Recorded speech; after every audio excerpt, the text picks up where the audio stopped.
संसद के बजट सत्र की जब से शुरुआत हुई है तब से लगातार हंगामा मच रहा है। कभी सत्ता पक्ष हंगामा कर रहा है, कभी विपक्ष हंगामा कर रहा है और सदन की कार्रवाई लगातार स्थगित हो रही है।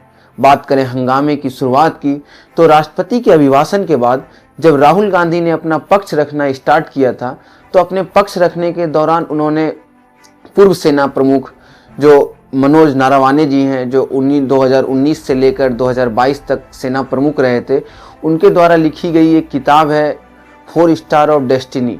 उनके एक पेज को राहुल गांधी ने डिकोड किया था जिसमें उन्होंने कहा था कि किस तरीके से चीनी सेना पूर्वी लद्दाख की तरफ लगातार बढ़ती जा रही थी।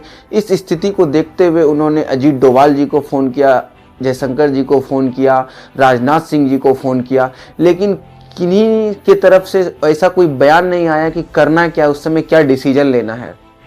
वहीं बात करें नरेंद्र मोदी जी की तो राजनाथ सिंह जी ने कहा था कि नरेंद्र मोदी जी ने कहा है जो उचित समझो वो करो, लेकिन कोई भी फैसला नहीं लिया गया। इससे मनोज नारावाने जी अकेले पड़ गए, ऐसा मनोज नारावाने जी ने अपनी किताब में लिखा। लेकिन सत्ता पक्ष ने कहा कि ये किताब अभी तक प्रकाशित नहीं हुई। मंत्री जी इतना ही कह रहे हैं कि नरवणे जी की पुस्तक को आप रिफर कर रहे हो तो वो प्रकाशित हुई या नहीं हुई, तो आप सदन में इसे नहीं बोल सकते हैं। वहीं राजनाथ सिंह जी ने यह भी कहा था कि मैं उस किताब को देखना चाहता हूं।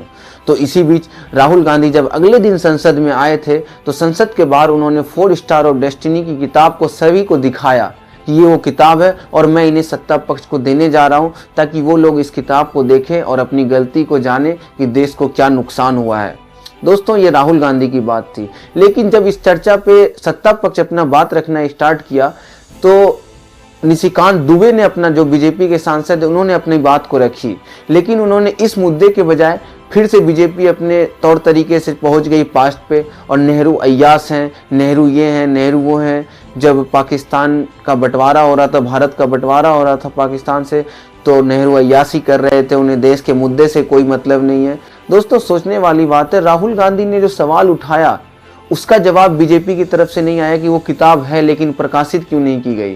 क्या जो 2020 31 दिसंबर को जो घटना हुई थी वो क्या सच है, कितनी हुई थी, क्या नुकसान हमें झेला, ये चीज़ बीजेपी की तरफ से कुछ नहीं बताया गया।